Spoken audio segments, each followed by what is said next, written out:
जय राधा माधव कुंज बिहारी गोपी जन वल्लभ गिरिवरधारी।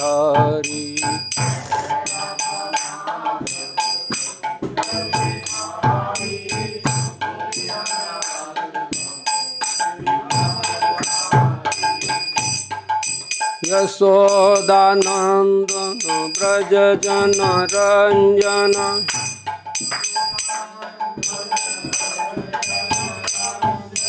यशोदानंदन ब्रज जन रंजन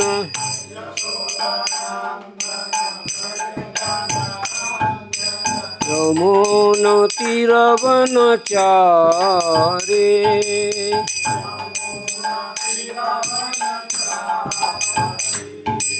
यमुना तीरवनचारी।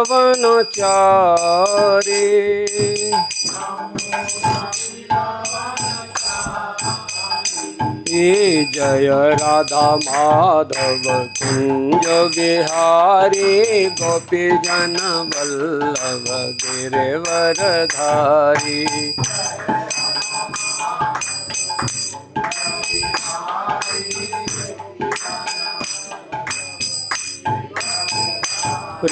जय राधा माधव कुंज बिहारी गोपी जन वल्लभ गिरिवरधारी।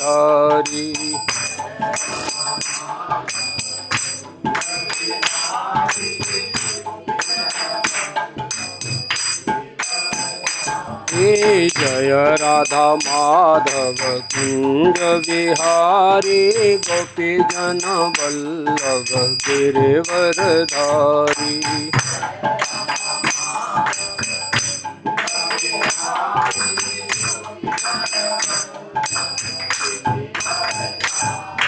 राधा श्याम सुंदर राधा श्याम सुंदर राधा श्याम सुंदर राधे।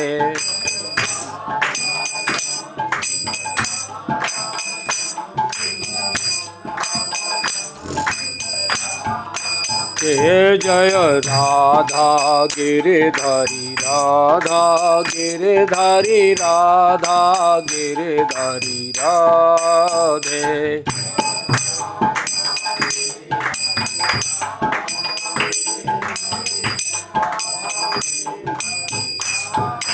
जय राधा मदन मोहन राधा मदन मोहन राधा मदन मोहन राधे।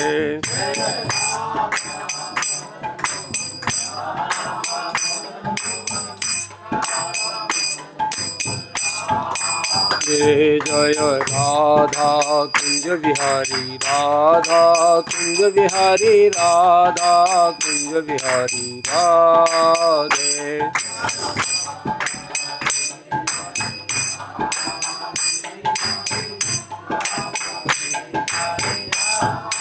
जय राधे जय राधे जय राधे जय श्री राधे।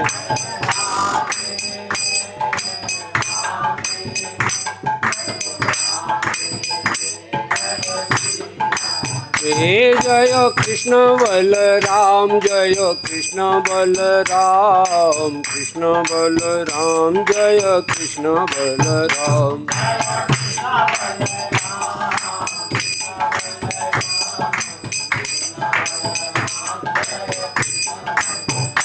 जय वृंदावन धाम जय वृंदावन धाम वृंदावन धाम जय वृंदावन धाम।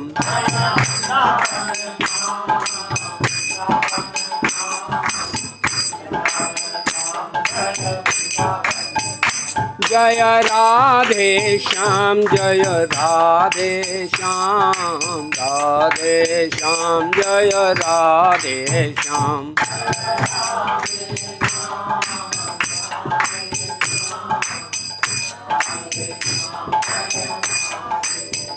जय सीताराम जय सीताराम सीताराम जय सीताराम।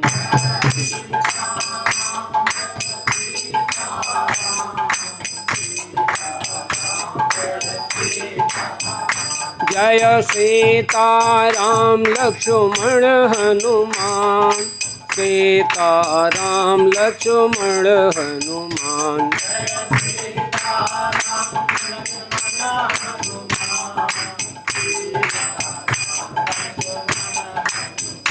जय गौरनिताय जय गौरनिताय, गौरनिताय जय गौरनिताय।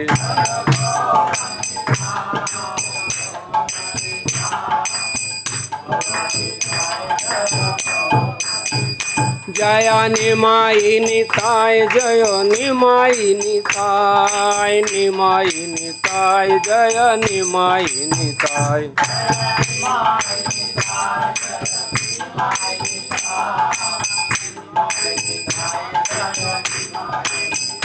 जय जय प्रभुपाद प्रभुपाद प्रभुपाद प्रभुपाद।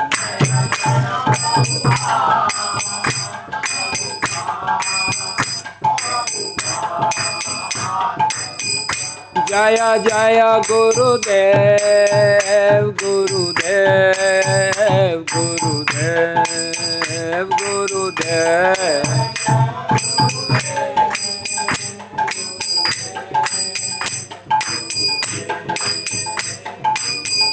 निताय गौर प्रेमानंदे हरि हरि बोल। नमो विष्णुपादाय कृष्णपृष्ठाय भूतले श्रीमती भक्ति वेदांत स्वामी नित्य नामिने। नामस्ते सारस्वती देव गौरवाणी प्रचारिणे निर्विशेष शून्यवादी पाश्चात्य देशता। गोप गोपिनाथ श्याम कुंड राधा कुंड गिर गोवर्धन की जय। समागत भक्त वृंदों की जय। गुरु अंड गौरांग की जय। निताय गौर प्रेमानंदे। ओम नमो भगवते वासुदेवाय, ओम नमो भगवते वासुदेवाय, ओम नमो भगवते वासुदेवाय। नारायणं नमस्कृत्यं नरं चैव नरोत्तमं देवीं सरस्वतीं व्यासं ततो जयम् उदीरयेत्। नष्टप्रायेषु भद्रेषु नित्यं भागवत सेवया भगवती उत्तमश्लोके भक्तिर्भवति नैष्ठिकी। सच्चिदानन्दरूपाय विश्वोत्पत्त्यादिहेतवे तापत्रय विनाशाय श्रीकृष्णाय वयं।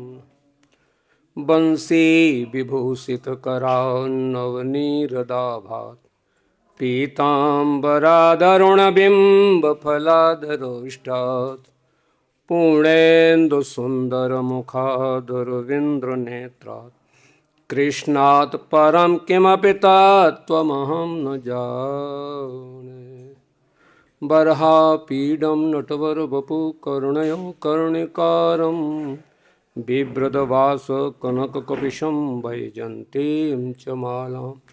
रन्ध्रान् वेणु अधरसुदया पूरयन् गोपवृन्दै वृन्दारण्यं स्वपदरमणं प्राविशत् कीर्ति। हरे कृष्ण कृष्ण कृष्ण हरे हरे, हरे राम राम राम हरे। सभी भक्तों की जय जय हो। आशीर्वाद करें, कृपा बनाएं ताकि भगवत वाणी में अपनी वाणी का प्रयोग कर सकूं। अध्याय 3 श्लोक संख्या 5। नहीं कश्चित् क्षणमपि जातु तिष्ठत्य कर्मकृत् कार्यते ह्यवसः कर्म सर्वः प्रकृतैर्जैर्गुणैः। नहीं कश्चित् क्षणमपि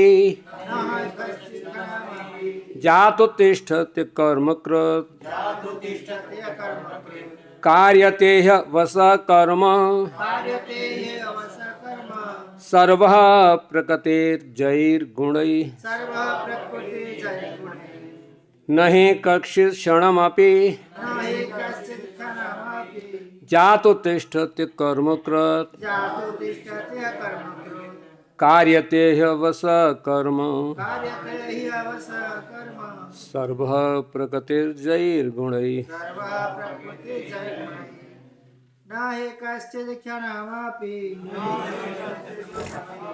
जातो तिष्ठत्य कर्मकृत् कार्यते ह्यवसः कर्म सर्वः प्रकृतिजैर्गुणैः नहि कश्चित् क्षणमपि न हि कश्चित् क्षणमपि जातु तिष्ठत्य कर्मकृत् जातु तिष्ठत्य कर्मकृत् कार्यते हि अवसः कर्म कार्यते ह्यवसः कर्म सर्वः प्रकृतिजैर्गुणैः सर्वः प्रकृतिजैर्गुणैः न हि कश्चित् क्षणमपि न हि कश्चित् क्षणमपि जातु तिष्ठत्य कर्मकृत् जातु तिष्ठत्य कर्मकृत् कार्यते ह्यवसः कर्म कार्यते ह्यवसः कर्म सर्वप्रकृतिजैर्गुणैः सर्वः प्रकृतिजैर्गुणैः न हि कश्चित् क्षणमपि न हि कश्चित् क्षणमपि जातु तिष्ठत्य कर्मकृत् जातु तिष्ठत्य कर्मकृत् कार्यते हि वशेकरम् कार्यते ह्यवसः कर्म सर्वः प्रकृतिजैर्गुणैः सर्वः प्रकृतिजैर्गुणैः न हि कश्चित् क्षणमपि न हि कश्चित् क्षणमपि जातु तिष्ठत्य कर्मकृत् जातु तिष्ठत्य कर्मकृत् कार्यते ह्यवशकृत् कर्म कार्यते ह्यवसः कर्म सर्वप्रकृतिर्जैर्गुणैः सर्वः प्रकृतिजैर्गुणैः न हि कश्चित् क्षणमपि जातु तिष्ठत्य कर्मकृत् कार्यते ह्यवशः कर्म कार्यते ह्यवसः कर्म सर्वप्रकृतिजैर्गुणैः सर्वः प्रकृतिजैर्गुणैः न नहीं ही निश्चय ही निश्चय कश्चित् कोई क्षणम क्षणमात्र अपि भी जातु किसी काल में तिष्ठति रहता है और कर्मकृत बिना कुछ किए कार्यते करने के लिए बाध्य होता है हे निश्चय ही अवसह विवश होकर कर्म कर्म सर्व समस्त प्रकृति जैर प्रकृति के गुणों से उत्पन्न गुणई गुणों के द्वारा तात्पर्य और अनुवाद शिला प्रभुपाद के द्वारा। शिला प्रभुपाद की प्रत्येक व्यक्ति को प्रकृति से अर्जित गुणों के अनुसार विवश होकर के कर्म करना पड़ता है। अतः कोई भी एक क्षण के भर के लिए भी बिना कर्म किए नहीं रह सकता। तात्पर्य यह देहधारी जीवन का प्रश्न नहीं अपितु आत्मा का यह स्वभाव है कि वह सदैव सक्रिय रहता है। आत्मा की अनुपस्थिति में भौतिक शरीर हिल भी नहीं सकता। यह शरीर मत वाहन के समान है जो आत्मा द्वारा चालित होता है, क्योंकि आत्मा सदैव गतिशील सक्रिय रहता है और वह एक क्षण के लिए भी नहीं रुकता। अतः आत्मा को कृष्ण भावना मृत में सत्कर्म में प्रवृत्त रखना चाहिए, अन्यथा वह माया द्वारा शासित कार्यों में प्रवृत्त होता रहेगा। माया के संसर्ग में आकर आत्मा भौतिक गुण प्राप्त कर लेता है और आत्मा को ऐसे आकर्षणों से शुद्ध करने के लिए यह आवश्यक है कि शास्त्रों द्वारा आदिष्ट कर्मों में इसे संलग्न रखा जाए। किंतु यदि आत्मा कृष्ण भावनामृत के अपने स्वाभाविक कर्म में निरत रहता है तो वह जो भी करता है उसके लिए कल्याणप्रद होता है। श्रीमद्भागवतम 1.5.17 द्वारा इसकी पुष्टि हुई है। त्यक्त्वा स्वधर्मम चरणम भुजम हरेर भजन न पक्कोथ पते ततो यदि यत्र क्वा भद्रम भूतमुष्य किम को वार्थ आप्तो भजताम स्वधर्मतः। यदि कोई कृष्ण भावनामृत अंगीकार कर लेता है तो भले ही वह शास्त्रानुमोदित कर्मों को न करे अथवा ठीक से भक्ति न करे, और चाहे वह पतित भी हो जाए तो इसमें उसकी हानि या बुराई नहीं होती, किंतु यदि वह शास्त्रानुमोदित सारे कार्य करे और कृष्ण भावना भावित न हो तो ये सारे कार्य उसके लिए किस लाभ के। अतः कृष्ण भावनामृत के इस स्तर तक पहुँचने के लिए शुद्धिकरण की प्रक्रिया आवश्यक है। अतएव संन्यास या कोई भी शुद्धिकारी पद्धति कृष्ण भावनामृत के चरम लक्ष्य तक पहुँचने में सहायता देने के लिए है, क्योंकि उसके बिना सब कुछ व्यर्थ है। शिला प्रभुपाद की। गुरवे गौरचंद्राय राधिकाय तदालय कृष्णाय कृष्ण भक्ताय तद्भक्ताय। ओम अज्ञानतिमिरान्धस्य ज्ञानाञ्जनं शलाकया चक्षुरुन्मीलितं येन तस्मै श्री गुरवे नमः। हरे कृष्ण। हरे कृष्ण। तो ये श्लोक बहुत ही सुंदर श्लोक है। अध्याय 3 श्लोक संख्या 5। और ये श्लोक, इसकी सुंदरता क्या है, देखिए। इस अध्याय का नाम है कर्मयोग। रसगोविंद प्रभु कहाँ हैं? आगे आना चाहिए उनका। रसगोविंद प्रभु। तो इस अध्याय का नाम है कर्मयोग। कर्मयोग, कर्म और मानव जीवन का सारा आश्रय लक्ष्य जो है ना, वो कर्म ही है। मानव जीवन में है क्या? कर्म ही है। और इस कर्म के विषय में भगवान स्वयं बताते हैं, किम कर्मेति कवयो अप्यत्र मोहिता। किम कर्मेति कवयो अप्यत्र मोहित। कवयो, बुद्धिमान व्यक्ति भी इस कर्म के विषय में मोहित हो जाते हैं। अर्जुन, वही मैं कर्म तत्व तुझे आज बताऊंगा। कवयो, बड़े बड़े बुद्धिशील व्यक्ति भी कर्म के निर्धारण में सही लक्ष्य की प्राप्ति नहीं कर पाते। क्यों नहीं कर पाते, यह भगवान बताते हैं आगे के अध्यायों में। कर्म इस भगवत गीता का विशेष महत्वपूर्ण तत्व है। कर्मण्येवाधिकारस्ते मां फलेषु मां कर्म फल हेतु भूमा ते संगोत्स अकर्मणि सर्वधर्मान परित्यज्य मामेकम अहम त्वा सर्व पापेभ्यो मोक्षयिष्यामि। क्या कहना चाहते हैं आप बताइए तो सही। अर्जुन ने इस अध्याय की शुरुआत ही यहां से करी। पहला श्लोक इस तीसरे अध्याय का 5वां श्लोक चल रहा है। जयसी चेत कर्मणस्ते मता बुद्धि जनार्दन तत्किम कर्मण घोरे माम नियोजसी केशव व्यामिश्रेण वाक्येन बुद्धि मोयसीव में तदेकम पद निश्चित एन श्रेयो अहम आपने। जयसी चेत कर्मणस्ते, आप कर्म से बुद्धि योग को श्रेष्ठ मानते हैं। जयसी चेत कर्मण से मता, आपका मत है जयसी चेत कर्मण से मता बुद्धि जनार्दन। हे जनार्दन, हे जन के आर्दन आर्त भाव को हरने वाले, कष्टों को हरने वाले, आप मुझे तो बताइए, मेरे लिए तो तुम आर्त पैदा कर रहे हो। अभी आप क्या पीछे बोल के आए हो। जो दूसरा अध्याय संपन्न होता है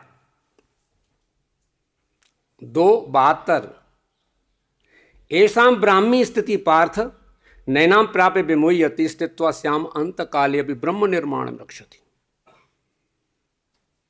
ऐसाम ब्राह्मी स्थिति पार्थ, इस ब्राह्मी स्थिति को प्राप्त करके हे अर्जुन, अंत काले शरीर छोड़ने तक भी वह विचलित नहीं होता।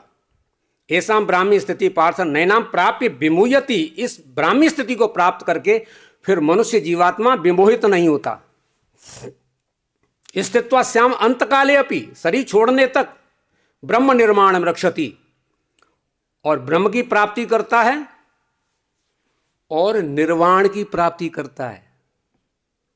ब्रह्म की प्राप्ति करता है, निर्वाण की प्राप्ति करता है, निर्वाण की प्राप्ति करके ब्रह्म की प्राप्ति करता है।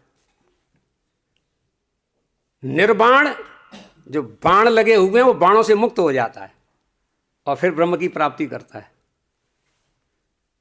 ब्रह्म निर्माण रक्षति, इक्षति प्राप्त करता है। निर्वाण, काम का बाण, क्रोध का बाण, लोभ का बाण, मोह का बाण, ईर्ष्या का बाण, न जाने कितने बाणों से हम बिंधे पड़े हैं, न जाने कितने बाणों से बिंधे पड़े हैं और आह आह त्राही त्राही कर रहे हैं। कभी कोई बाण निकल जाए ना तो वहां थोड़ा सुकून मिलता है, तो हम हंसने लग जाते हैं। तो हम क्या करते हैं? हंसने लग जाते हैं। तो सुख दुख में हमारी ये गाड़ी झूलती रहती है, लेकिन कभी ये नहीं हम समझ पाते कि बाणों से मुक्ति कब होगी, निर्वाण कब प्राप्त होगा। जब बाण हटें तब ब्रह्म की प्राप्ति होगी। तो भगवान बोलते हैं कि इस ज्ञान के द्वारा तुझे ब्रह्म की प्राप्ति होगी और बाणों से द्वंद्व से तू दूर हो जाएगा। ये कभी कवि ने गाया है कि तुझे लगे हैं ज्ञान के बाण। कौन से बाण लगने चाहिए? ज्ञान के बाण लगने चाहिए। और लगे हुए बाण कौन से हैं? काम के, क्रोध के, लोभ के, मोह के, मान के, मत्सर के। और इन बाणों में भी एक विशेष प्रकार का हम सुख अनुभव कर लेते हैं। किसी का अगर कोई दुख हो रहा हो और हमें ये लगे कि हमारा ये दुश्मन है और वो दुख में हो, तो हमें सुख की अनुभूति होती है। दुश्मन के घर में अगर कोई दुख प्रकट हो तो हमें बहुत खुशी होती है। जितना दुख हो उतने हमें आह्लाद मिलता है। ऐसा हमारा अंतःकरण का सुख बन गया है। तो बहुत ही विचारणीय प्रश्न है। भगवान ने भगवत गीता के दूसरे अध्याय का विश्लेषण अगर अच्छा हुआ होगा तो तीसरा अध्याय समझ में आएगा, है ना। दूसरे अध्याय का विश्लेषण बहुत अपने ठाकुर जी कृपा से बोलने का मौका मिलता है, मैं बताता ही रहता हूँ। इस अध्याय को, दूसरे अध्याय को अच्छी तरह से समझ लो। इस अध्याय को श्रील प्रभुपाद जी ने भी क्या बोला? भगवत गीता का सार, गीता का सार बोला। अध्याय 2 है। पहला अध्याय तो विषाद में डूबा हुआ है। दूसरा अध्याय है, श्रील प्रभुपाद जी उसको बोल रहे हैं गीता का सार। जब गीता का सार यहां मिल गया तो फिर आगे क्या है? तो सार यहां है तो हम इतना ही कह सकते, आगे तो वो सार की व्याख्या ही हो सकती है। सार यहां है तो आगे क्या होगा? सार की व्याख्या होगी। भगवान ने वहां सार की व्याख्या की है और वास्तव में गीता का ये सार ही है। कैसे सार है इसको थोड़ा समझो और व्यावहारिक रूप से समझो। अगर कोई ज्ञान आपको शास्त्र से मिल रहा है, गुरु से मिल रहा है, उन ज्ञान को ज्ञान ही मान के चल रहे हैं, खूब ज्ञान को हम गा रहे हो, खूब ज्ञान को आपने समझ लिया हो, खूब ज्ञान में पारंगत हो आप, कोई भी प्रश्न पूछो आप उसका उत्तर दे दें, मित्र सब कुछ हो सकता है। इतना होने पर भी आपका कल्याण होने वाला नहीं है। क्यों? आप किताबी ज्ञान को कहने में, बताने में प्रस्तुत तो हो गए, अभी आपने स्वयं रियलाइज नहीं किया है, स्वयं धारण नहीं किया है। अब इस विषय की भूमिका बना करके अब मैं इस बात को कह रहा हूं कि दूसरा अध्याय सार कैसे है। आपका ये शरीर, आप जिस शरीर में बैठे हुए हैं, आप इस बात को मानते हैं आत्मा है? शरीर में आत्मा है, लेकिन बहुत तेज अवस्था में नहीं बोल पाए कि है भी या नहीं। हो सकता कोई ये भी कह दे कि नहीं भी है। आत्मा तो है ना, आत्मा है। तो आपने ये भी जानते हैं कि जब आत्मा निकल जाती है, जो पड़ा रह जाता है वो क्या होता है? वो शव होता है। जब उसमें से शिव निकल जाता है, जब उसमें से कल्याण निकल जाता है तो उसको क्या बोलते हैं? शव। और शिव माने कल्याण। कल्याण वस्तु निकल गई तो शव रह गया। और सबको भी जब आगे और अध्ययन करते हैं, आप समझदार हैं, तो आप पाएंगे कि वो फिर उसकी एक संज्ञा दे दी जाती है पार्थिव शरीर। क्या बोलते हैं उसको? पार्थिव शरीर। और पार्थिव शरीर को और आगे समझने की कोशिश करते हैं तो पृथ्वी, जल, अग्नि, वायु और आकाश का एक सम्मेलन यहाँ पड़ा हुआ है और कुछ ही समय में विदीर्ण होकर के अपने अपने तत्व में लय कर जाएगा। जो शव है ना, जो पार्थिव शरीर है, कुछ ही समय के बाद वहां पड़ा रहने दीजिए। जल की मात्रा वहां तुरंत निकल जाएगी। 70-71% जो जल है वो निकल जाएगा। पृथ्वी तत्व अपने आप निकल जाएगा। अग्नि तत्व वहां से निश्चित हो जाएगा। वायु तत्व वहां से चला जाएगा। आकाश तत्व वहां से चला जाएगा और वहां पर कुछ भी नहीं बचेगा। जला दोगे तो तुरंत राख हो जाएगी, गाड़ दोगे तो कीड़े बेड़े पड़ जाएंगे। तो कहने का मतलब है आत्मा और पदार्थ, ये आपको समझ में आ जाना चाहिए। और भगवान ने सबसे पहले काई हटाई, फिर उसके बाद में सीधा का सीधा आत्मा की बात करी भगवान ने।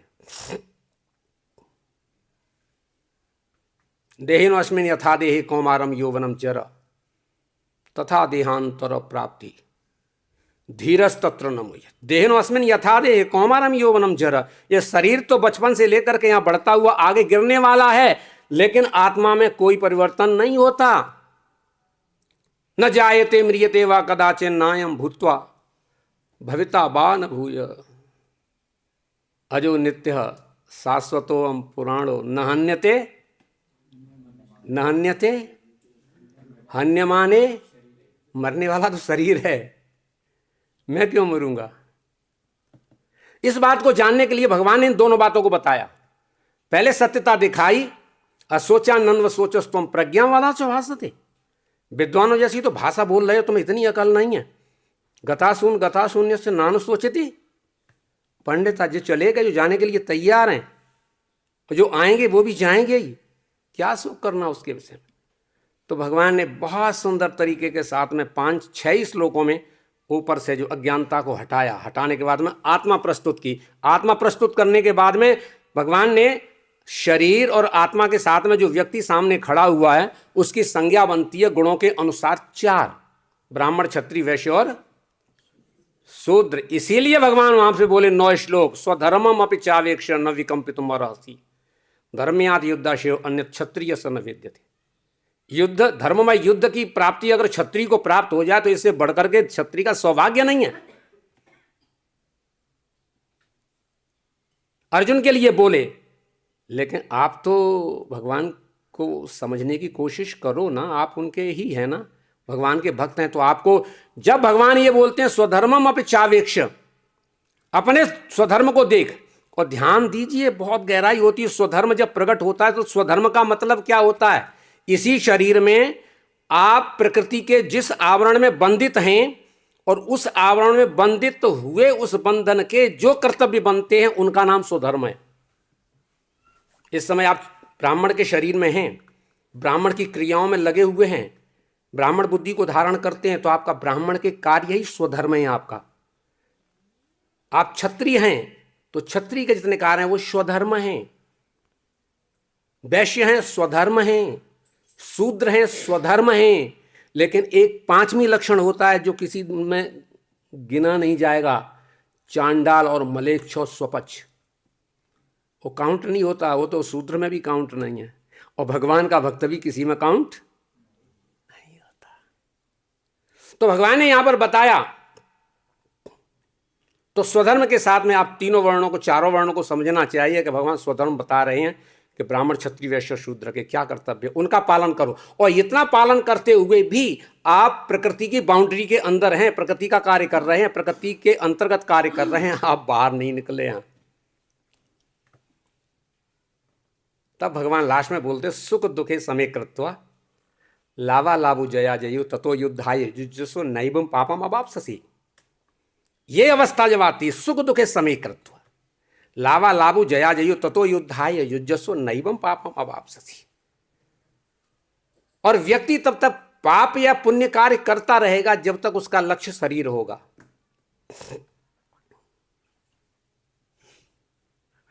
उसके बारे में भगवान बोलते हैं बुद्धि योग। और भगवान ने क्या सुंदर बोला, ऐसा तेविता सांख्य। यह जो मैंने तुझसे बोला है वो सांख्य बोला है, विश्लेषणात्मक अध्ययन बोला है, प्रकृति के गुण विश्लेषण किया है। ऐसा तेविता सांख्य बुद्धि योगा त्वयाम सुनो। अब तुम क्या सुनो, बुद्धि योगा त्वयाम। बुद्धया युक्त या पार्थ कर्म बंधम प्रयाससी। जो बुद्धि से युक्त, बुद्धया युक्त, ये या पार्थ, जब आप बुद्धि से युक्त हो जाते, ध्यान देने वाली बात है, बहुत समझदारी बात है यहां पर। बुद्धि का मतलब बुद्धि भी प्रकृति के गुणों में होती है। बुद्धि प्रकृति के गुणों में प्रकृति का ही पार्ट है। मन, बुद्धि और अहंकार किसका है, प्रकृति का पार्ट है। इसमें गुण निवास करते, इसी को महतत्व भी बोलते हैं। लेकिन जिस समय बुद्धि इतनी शुद्ध हो जाए कि वह मन का अनुगमन ना करे, मन की अनुगामी ना बने। बुद्धि बन गई मन की अनुगामी, और मन बन गया इंद्रियों का अनुगामी, और इंद्रियां बन गई विषयों का अनुगामी। और विषय रूपी जो इंद्रियां को जो घोड़े हैं, और वो चरने के लिए जब निकल गए ना विषयों की तरफ, तो कहां ले जाएंगे कुछ भी पता नहीं है। होय बुद्धि जो परम सयानी। अगर आपने सत्संग किया है, विवेचन किया है, जाना है, समझा है, देखा है, और बुद्धि से बोला कि तुम निर्णय तो बहुत करती हो, बुद्धि का कार्य निर्णय करना, मन का कार्य संकल्प विकल्प, अहंकार का कार्य मैं हूं। और मन हमेशा सुख चाहता है। मन क्या चाहता है? सुख चाहता है। अंतर इतना है कि समझदार व्यक्ति, सयाना व्यक्ति उसके सुख का स्टैंडर्ड ऊपर उठा देता है। मन सुख चाहता है, जितना इसको नीचे गिराना चाहो गिर सकता है। जैसे जल को कहीं से भी छोड़ो वो पतन में ही जाता है, उसी प्रकार मन को कहीं भी छोड़ो वो पतन की तरफ ही दौड़ता है। लेकिन उत्थान के लिए आपको ज्ञान का आश्रय लेकर के, गुरु साधु शास्त्र का आश्रय लेकर के तब रोकना पड़ता है। और जो रोकना पड़ता है उसी का नाम तपस्या है, उसी का नाम तपस्या है। मन गिर तो कहीं भी जाएगा, पानी को कहीं से भी घेर दो, उस चिंता मत करो, छत पे से डालो चाहे पहाड़ से डालो, वो पतन में चला जाएगा। तुम्हें पतन में डालने की जरूरत नहीं है। पानी को अगर पहाड़ पर उठाना है या पानी को चौथी पांचवी मंजिल पर ले जाना है तो बड़े परिश्रम करने पड़ते हैं। बुद्धि को अगर ऊपर की तरफ ले जाना पड़ेगा तो बड़े परिश्रम करने पड़ते हैं। अब यहां पर बहुत समझदारी की बात है कि हम जो हैं, मन है, बुद्धि है, अहंकार हैं, चित्त हैं और हम हैं। मन बुद्धि चित्त और अहंकार मेरा अंतःकरण हम हैं। तो अब मुझे ये बता दो कि जब हम ही ये हैं, हम ही बुद्धि हैं, हम ही अहंकार हैं, तो हम ऊपर उठेंगे कैसे? उठेंगे कैसे? बहुत ही संवेदनशील वस्तु है, बहुत ही सूक्ष्म वस्तु है। श्रील प्रभुपाद जी ने भगवत गीता में बहुत दिया इसको। श्वेतासुर उपनिषद में है, एषोऽणु आत्मा, एषः अणु आत्मा, चेतसा वेदितव्यो। चेतसा, चेतना के स्तर पर यह जानी जा सकती है, समझी जा सकती है। एषोऽणु आत्मा चेतसा वेदितव्यो यस्मिन् प्राणा पंचधा संविवेश प्राणैश्चित्तम सर्वमूतम प्रजानाम यस्मिन् विशुद्धे विभत्तेश आत्मा। ये जो अणु आत्मा है, जो चेतसा के द्वारा, मनसा के द्वारा नहीं, ध्यान इस बात का देना, चेतसा मनसा में डिवाइडेशन होगा। अगर आपकी जो आत्मा की ऊर्जा है, अपने आप को शुद्ध कर लिया, आत्मा की ऊर्जा को पहचान लिया है, अपने आत्मा की ऊर्जा को, अपने आत्मा की शक्ति को, अपने आत्मा की विशालता को अगर आपने पहचान लिया है, और मन की अवस्था को, बुद्धि की अवस्था को, जो आत्मा से अंतःकरण प्रकाशित होता है, प्रकाशित किससे होता है? आत्मा से। आत्मा से प्रकाशित होने वाला पहला उसका प्रभाव है वो चेतना है। और उस चेतना तक अगर आप अपने आप को स्तर करके ले आए तो आप चेतसा से आप अपने आप को जान लेंगे। और जैसे ही मन पर वो प्रकाश गया और मन पर बुद्धि पर प्रकाश जाने के बाद में जैसे ही प्रकृति का गुण लग गया, लाल कलर का, काले कलर का, व्हाइट कलर का लग गया, तो सारी की सारी तस्वीर वैसी हो जाएगी, फिर नहीं जान पाएंगे। अर्थात बहुत शुद्धि करके, मैं शरीर नहीं हूं, मैं मन नहीं हूं, मैं बुद्धि नहीं हूं, मैं इंद्रिया नहीं हूं, फिर आप हैं कौन? शास्त्रों में जीवों को क्या बोला गया? भूतानी। क्या बोला? भूतानी। भूतानी, भूत,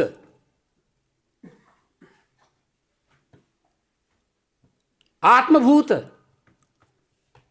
ब्रह्मभूत। और कभी साधारण शब्दों में जब बोल दिया जाए भूत, भूत, और ये प्रयोग भी बहुत होता है कि उसको भूत लग गया, होता है ना प्रयोग। एक्चुअली हम भूत हैं। हम क्या हैं? भूत हैं। अगर सीधे सीधे शब्दों में बोल करके जाएं, उसकी व्याख्या ना हो पाए तो बहुत थोड़ा समझ से बाहर निकल जाएगा। हम भूत हैं और हम भूत के ऊपर दूसरा भूत और चढ़ा है, हम भूत के ऊपर दूसरा भूत और चढ़ा है। आप बताओ कैसे? हमारा शरीर पंच महाभूतों से बना है, इसीलिए जो पंच महाभूतों से बने हुए प्राणी है ना, उन्हीं को शास्त्र में भूतानी बोला गया। अब ये भूतानी पंच महाभूत से बने, ठीक है, एक हमको एक पंच महाभूत का हमारा शरीर बना हुआ है, लेकिन इसमें दूसरा भूत कौन सा चढ़ा है? हैं? जोर से बोल दो, कौन? किसका? अहंकार का, अहंकार का चढ़ा। बढ़िया बात आई कही आपने अहंकार का, लेकिन उसमें और टेक्निकल अवस्था है। अहंकार को आपने प्रकाश आगे बोल दिया, ठीक बोला, लेकिन उसमें हम पर चढ़ा है भूत प्रकृति के गुणों का। किसका चढ़ा है? प्रकृति के गुणों का। भाई ये शरीर पंच महाभूत से मिला है, हमें कौन सी परेशानी है? हमें तो कोई परेशानी नहीं, बना रहेगा। ये मिला है तो छूट जाएगा, छूट जाने तो कोई वाली बात नहीं, मिल गया तो कोई बात नहीं है। लेकिन ठाकुर जी ने बहुत बढ़िया किया, इस संसार में अपने को समझने के लिए, प्रार्थना करने के लिए मुझे शरीर दिया। कितना बढ़िया प्रभु ने किया। अपनी प्रार्थना कराने के लिए प्रभु ने ये मुझे शरीर दिया है। लेकिन बिगड़ती अवस्था तब है जब इसके बाद गुणों का भूत चढ़ता है।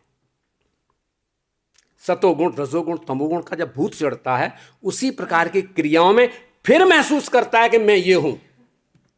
फिर क्या करता है? वो अहंकार, वो सतोगुण का अहंकार धारण करता है, रजोगुण का अहंकार धारण करता है, तमोगुण का अहंकार धारण करता है, और वह भूत अवस्था में ही आता है और भूत अवस्था में ही जाता है।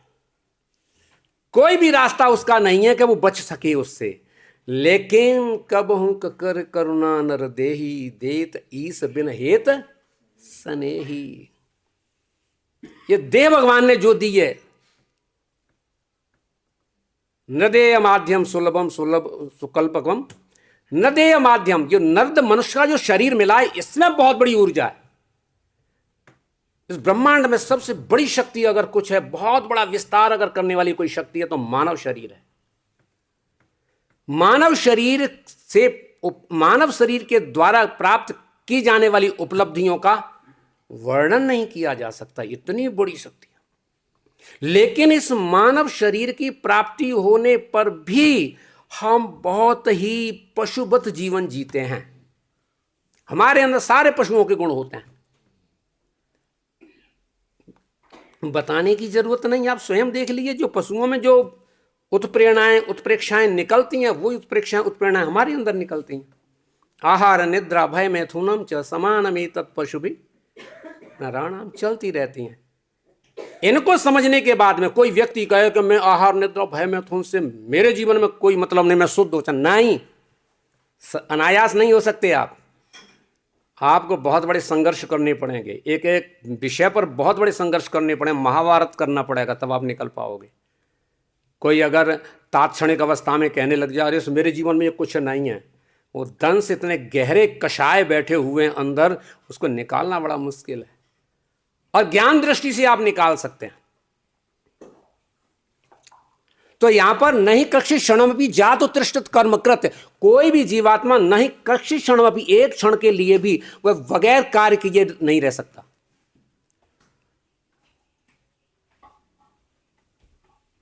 प्राणी जगत में कोई भी एक क्षण के लिए भी बगैर कार्य किए नहीं रह सकता। अगर वो कार्य नहीं कर रहा है, इसका मतलब है कि वो पता नहीं वो जीवित है या नहीं जीवित है। बंदर भी अगर बैठा होता है ना, बंदर भी अगर डाल पर बैठा होता है तो हाथ उसके और गर्दन घुमाने की और आंखों की मुद्रा आप देखते ही हो। उसके हाथ चलने, कुछ कार्य नहीं कर रहा, वो कुछ की प्रोग्रेस वाला कार्य ऐसा कुछ नहीं है, लेकिन फिर भी वो करेगा। नहीं कक्षित क्षणमपि जात उत्तिष्ठत कर्मकृत, कोई भी बगैर कर्म किए नहीं रह सकता। लेकिन क्यों करता है, यह भगवान भी इसमें उत्तर देते हैं।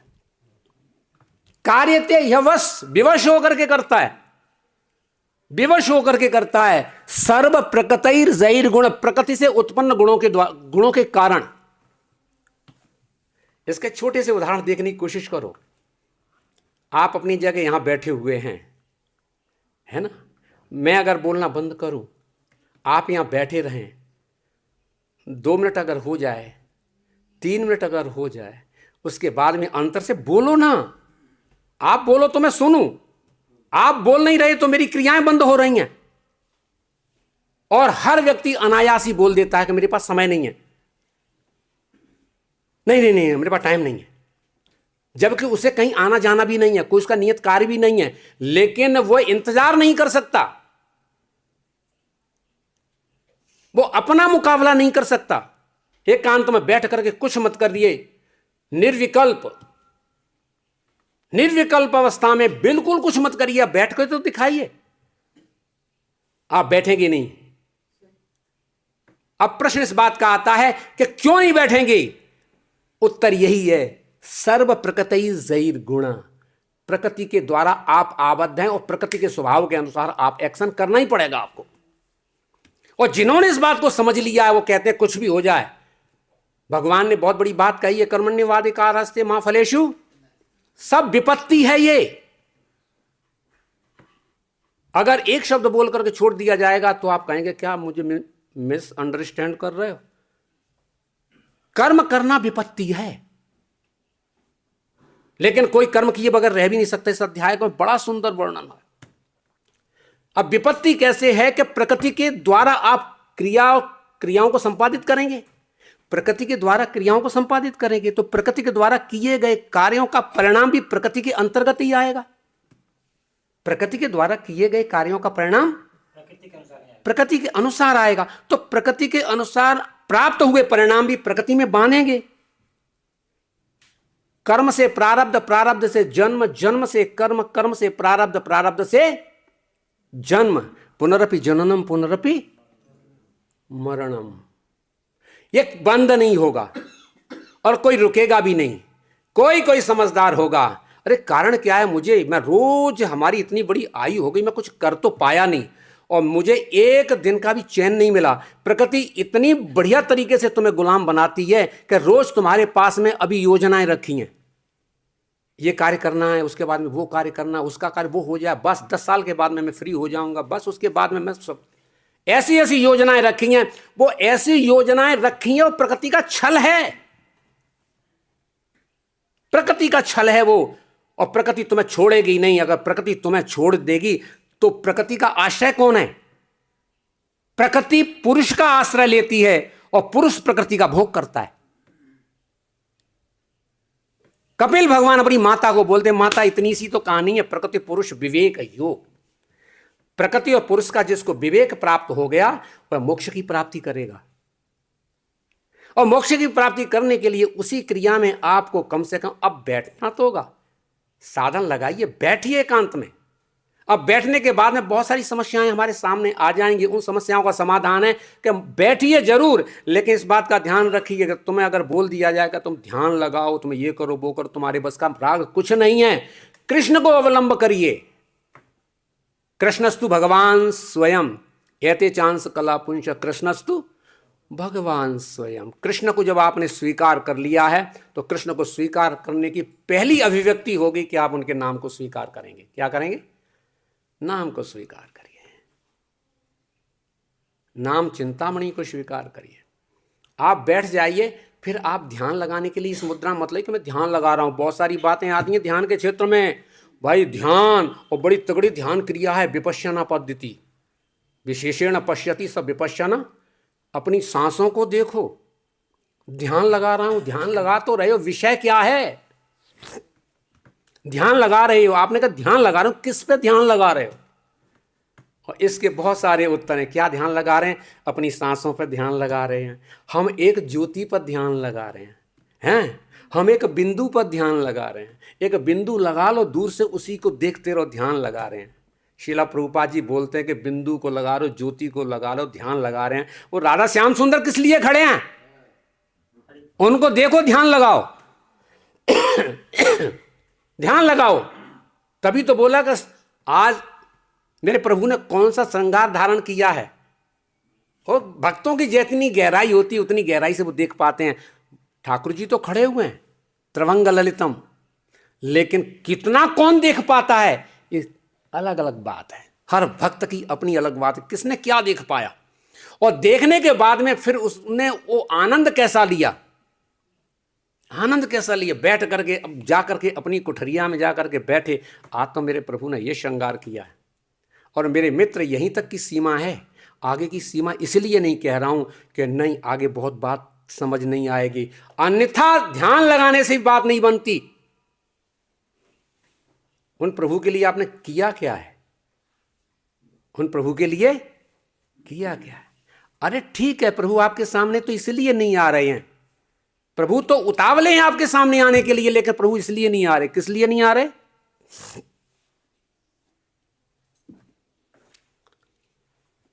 अस्मिन् जन्मनि भवान मामा द्रष्टुमियार्हति अविपक्व कषायाणाम दुर्दर्शो अहम कुयोगिनाम। नारद जी को जब सरोवर के किनारे नारद जी जब ध्यान लगा रहे हैं तो ध्यान लगाते भगवान उनकी झांकी में आए, भगवान आए उनकी झांकी में, और आकर के फिर नारद जी जैसा ध्यान लगा रहे थे वैसा नारद जी ने ध्यान लगा रहे हैं और भगवान विलुप्त हो गए। नारद जी व्याकुल होकर के उनको देख रहे हैं, इधर देख रहे हैं उधर देख रहे हैं। आकाशवाणी होती है, हंतास्मिन् जन्मनि भवान मामा दृष्टुमिहारति। हे ध्रुव, तुमको दोबारा दर्शन नहीं होगा। क्यों दर्शन नहीं होगा? कि ये तो मैंने तुम्हारी उत्सुकता को बढ़ाया है। अविपक्व कषायाणाम, तुम्हारे कषाय अभी बहुत हैं।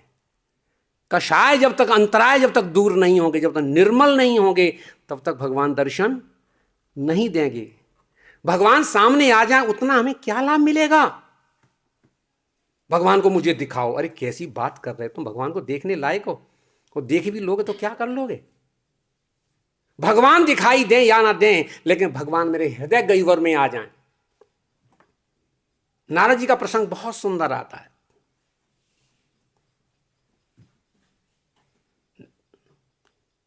नारद जी जब भी भगवान का ध्यान करते हैं उनके हृदय में आते हैं, और हृदय में आते हैं तो जब तक लाड़ लड़ाना चाहो तब तक लड़ाओ। इसको कहते हैं मानसी सेवा। क्या बोले? मानसी पूजा। जितने तुम शुद्ध होगे उतने तुम उसकी प्राप्ति करोगे। लेकिन भगवत गीता आधार है। नहीं कक्षि क्षणमपि जात उत्तिष्ठत कर्म कृत कार्यते यवश कर्म सर्व प्रकृतिजैर गुण। सभी प्रकृति के गुणों के द्वारा कार्य करते हैं। और ध्यान दीजिए, 5वां श्लोक है, 16वें श्लोक है, 17वें श्लोक पे पहुंचिए। यहां तक 17 श्लोक में पूरे कर्म की बात कर दी गई। यस्व आत्मरतिरेव स्यादात्म तृप्तस्य मानव।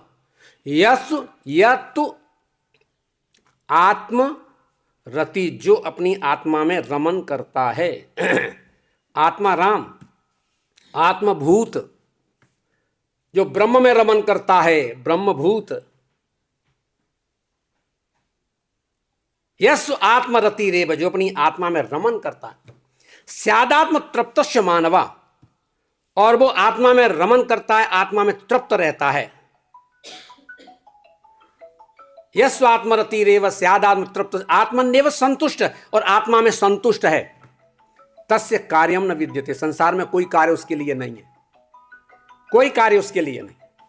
अब कार्य जो होगा वो बंधन में डालेगा, कार्य होगा बंधन में डालेगा। जो कर्म करोगे बंधन में जाओगे, और जिस समय आप प्रभु के लिए कार्य करोगे तो वह कार्य कार्य नहीं है, वह कर्म नहीं है। इसीलिए बोलता है कि कर्म बहुत भयानक वस्तु है। लेकिन जिस समय इन्हीं हाथों से, इसी मस्तिष्क, इस शरीर से भगवान के लिए कार्य करते हो, उस समय उसकी संज्ञा कर्म नहीं होती। उस समय उसकी संज्ञा क्या बनेगी? सेवा, भक्ति। तो भगवान ये चाहते हैं। अर्जुन को पूरा का पूरा ज्ञान दे दिया, भगवत गीता का सार दे दिया। और सार देने के बाद में अर्जुन बोलता है, प्रभु आप मुझसे क्या कह रहे हो? युद्ध के लिए, और मैं भी युद्ध के लिए आया। न योत्सेति गोविंद उक्ता तुष्ण बभूमहा, मैं युद्ध नहीं करूंगा। और ऐसा कहकर के चुप हो गया। ऐसा कहकर के अर्जुन चुप हो गया। भगवान कह रहे हैं कि अर्जुन तू युद्ध के लिए आया, युद्ध कर। अर्जुन कह रहा है कि न योत्सेति गोविंद, ऐसा कह दिया। अब अर्जुन ने क्या बढ़िया तर्क दिया है कि आप तो मुझे बुद्धियों की बात बता रहे, आत्मा के रमन की बात बता रहे, ध्यान की बात बता रहे हैं, बहुत बढ़िया बात बता रहे हैं, हम आपकी बात को मानते हैं। लेकिन ये युद्ध क्यों बोल रहे हैं कि युद्ध करो? व्यामिश्रेण वाक्येन बुद्धि मोहस्य, मेरी बुद्धि मोहित हो रही है। तदेकम पद निश्चित येन श्रेयो अहम, आपने मुझे एक बोलो, युद्ध करना है या नहीं करना है। अब युद्ध करना है या नहीं करना, भगवान इसने पर इतना से कह दें कि तुम्हें युद्ध करना है या नहीं करना, तो भगवान की आज्ञा हो गई है, तो भगवान ने आरोप कर दिया ना, करो। तो जीव की स्वतंत्रता का क्या होगा? ये तो कोई बलवान व्यक्ति कह करके करवा लेता है, तुझे कार्य करना पड़ेगा, करना पड़ेगा, नहीं कार्य करेगा तो पीछे डंडा है। तो भगवान डंडा तो दिखा नहीं रहे। भगवान ने फिर समझाया, लोके अस्मिन् द्विधा निष्ठा पुरा प्रोक्ता मया नघ। हे निष्पाप अर्जुन, मैंने पूर्व में 2 प्रकार की निष्ठाओं का वर्णन किया है। ज्ञान योगेन सांख्यानाम, कर्म योगेन योगिनाम। जिन्होंने ज्ञान का आश्रय लिया हुआ है, प्रकृति है, पंच तत्व है, प्रकृति का विस्तार मतलब सृष्टि लय, सृष्टि का विस्तार कैसे हुआ, सृष्टि का लय कैसे हुआ, सर्ग विसर्ग, स्थान पोषण, युति, मनवंतर, ईशानु कथा, 10 लक्षणा भागवत के वर्णन किए गए। ये सृष्टि कैसे उत्पन्न हुई जानो, और उसके बाद में उसके प्रभाव को समझने की कोशिश करो। मन और पदार्थ, इंद्रिय और इंद्रिय विषयों से होने वाला क्या है, भगवान ने पहले ही श्लोक में बोल दिया है। भगवत गीता में जैसे भगवान दूसरे अध्याय में बोलते हैं, तो मात्रा स्पर्शास्तु कौन्ते शीतोष्ण सुख दुखदा। इंद्रिय और इंद्रिय विषयों का जब संयोग होगा तो या तो ठंडा होगा या क्या होगा, गर्म होगा, या तो सुखदाई होगा या दुखदाई होगा। आप कुछ भी देख लीजिए, जब इंद्रिय के साथ में जब विषय संपर्क करते हैं तो आपकी प्रतिक्रिया 2 रूप में निकल करके आएगी, या तो सकारात्मक या नकारात्मक। कढ़ी तो देखने में तो बहुत बढ़िया लग रही है, लेकिन इसमें मिर्च ज़्यादा है, नमक ज़्यादा है, पसंद नहीं आई। अरे कढ़ी बहुत बढ़िया बनी, खीर तो ज़्यादा बड़ी अच्छी है, लेकिन मीठा ज़्यादा डाल दिया है। मतलब इंद्रियां 2 प्रकार का भाव करेंगे। अब एक वस्तु से तो अच्छा लगेगा, दूसरी से अच्छा नहीं लगेगा। इसलिए मानव जीवन पूरा, जीव जगत अच्छे और बुरे, प्रिय और अप्रिय के बीच में झूलता रहेगा, प्रिय और प्रिय के बीच में झूलता रहेगा। उसको शांति मिलने वाली नहीं है। शांति जब मिलेगी उसको कि पदार्थ और पेट का संबंध ये है कि ये शरीर जो चलता है वो भोजन से चलता है। इसे भोजन चाहिए, स्वाद नहीं चाहिए। इसे क्या चाहिए? भोजन चाहिए, स्वाद के आधार पर नहीं, इसकी जरूरत के आधार पर देना है। हमें स्वाद से कोई मतलब नहीं है। और अगर ऐसा आपने कर लिया, हमें स्वाद से कोई मतलब नहीं है, लेकिन ये मेरी वस्तु है, मुझे गाड़ी मिली हुई है, ध्यान पूरा इसका रखना है। आप अपनी गाड़ी में तेल भी डालेंगे, पानी भी डालेंगे, एयर भी डालेंगे, सब कुछ डालेंगे, और आशा यही रखेंगे कि गाड़ी हमारी बहुत बढ़िया चलेगी। लेकिन उसी गाड़ी का तुम शोषण करोगे तो, भोग करोगे तो रोग मिलेगा। तो भोग रोग देगा, और योग भगवान की प्राप्ति कराएगा इसी शरीर से। तो बहुत सारी चीज़ों में जिसमें मन है ना, मन पर कंट्रोल करने की कोशिश की जाए। और भगवान ने यहाँ से वर्णन किया है, और ये 16 श्लोक में पूरे कर्म की बात कर दी गई है। और पूरे कर्म की बात करने के बाद में फिर किस प्रकार इसकी शिक्षा दी जाए, इस अध्याय में बताया गया। शिक्षा देने का भी तरीका है कि न बुद्धि भेदम जनियेद ज्ञानम, संसारी लोगों में बुद्धि का भेद पैदा न करें। आपको तो पता चल गया सही बात का, उनको पता है नहीं। आपने सीधा का सीधा बोल दो कि ये करना चाहिए, ये नहीं करना चाहिए, ये करना चाहिए और ये नहीं करना चाहिए। ये करना चाहिए वो कर नहीं पाएंगे, और ये नहीं करना चाहिए उससे वो छूट जाएंगे। जो कर रहे हैं उससे छूट जाएंगे, और जो करना चाहिए उसे कर नहीं पाएंगे। तो फिर उनकी गति क्या होगी? जहां वो लगे थे वहीं लगे रहने देते। लेकिन अपने आचरण से सिखाना चाहिए कि तुम्हें ये करना चाहिए। दूसरों को बोलो 4 बजे खड़े हो, 4 बजे खड़े हो, 4 बजे खड़े हो, तो उसके कहने से 4 बजे खड़े हो ना, तुम 4 बजे खुद खड़े हो। तो खुद खड़े हैं तो वो देखेंगे, और तुम्हारे चेहरे पर जब प्रसन्नता होगी, मंदिर से आ रहे हैं, क्या टाइम हो रहा है? 5:30 हो रहे हैं। अरे कितने बजे आए मंदिर से? 5:30 आए। अरे हम तो 6:30 पे खड़े हुए। उनका तो दिन, भक्त का दिन बड़ा होता है, असुर की रात्रि बड़ी होती है। असुर के लिए रात्रि बहुत बड़ी होती है, बहुत, है ना। और भक्त का दिन है, लिमिटेड होता है। तो कहने का अभिप्राय यहां पर शुद्ध तरीके से बोला गया, नहीं कक्षि क्षणमपि जात उत्तिष्ठित कर्म करते, सारे के सारे प्राणी कर्म करते, और कर्म करना ही जो व्यवस्था है, तो हम वो कृष्ण के लिए क्यों ना करें। विचार करना ही है मुझे, अगर विचार नहीं करेंगे, इधर उधर के हम विचार करेंगे, तो कृष्ण के लिए क्यों नहीं सोचते। हाथों से कुछ करना है तो कृष्ण के लिए क्यों नहीं करते। उसको करके तुम्हें बहुत आनंद की प्राप्ति होगी, और संसार के कार्यों को करो तुम्हें तुक्ष की प्राप्ति होगी, तुक्षता की प्राप्ति होगी। तुम कभी संतुष्ट नहीं होगे, जीवन में कभी संतुष्ट नहीं होगे। संतुष्ट होने का स्थान ही नहीं है। यहां अभी इसी समय आप परम आनंद में हैं। संसार में आपसे बढ़कर के कोई आनंद और सुखी नहीं है अभी। लेकिन इस समय हम अपने आप को बहुत ही विपन्न अवस्था में पा रहे हैं। वो कारण सब प्रकृति और प्रकृति के गुणों का है। हरे कृष्ण। इन्हीं शब्दों का तत्संबंधित किसी की कोई जिज्ञासा, कोई प्रश्न हो तत्संबंधित।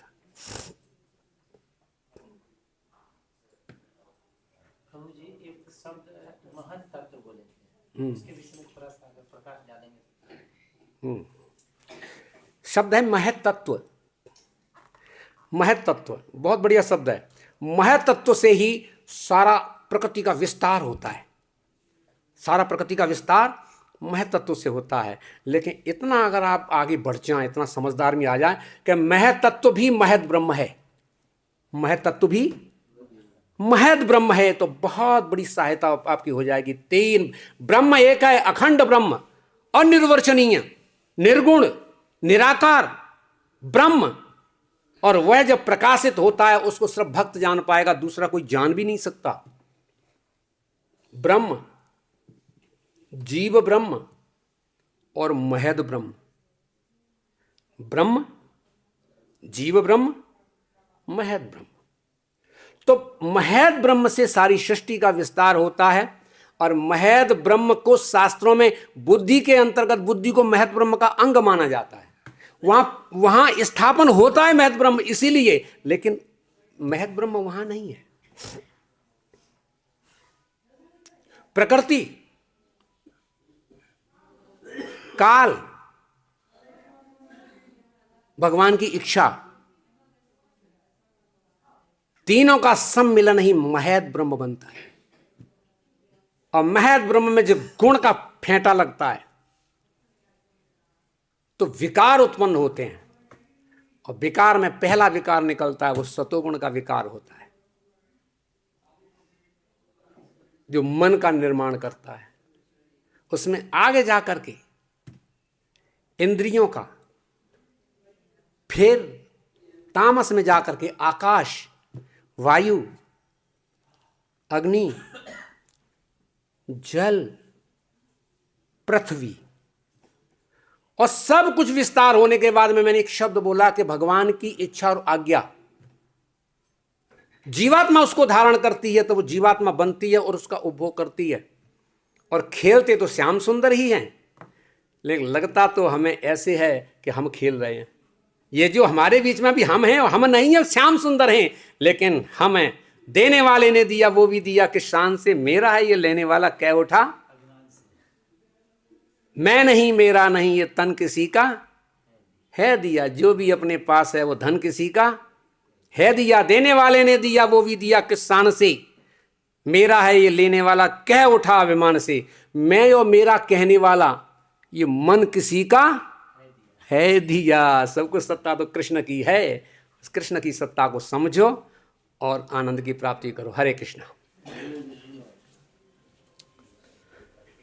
हरे कृष्ण कृष्ण कृष्ण हरे हरे, हरे राम राम राम हरे हरे।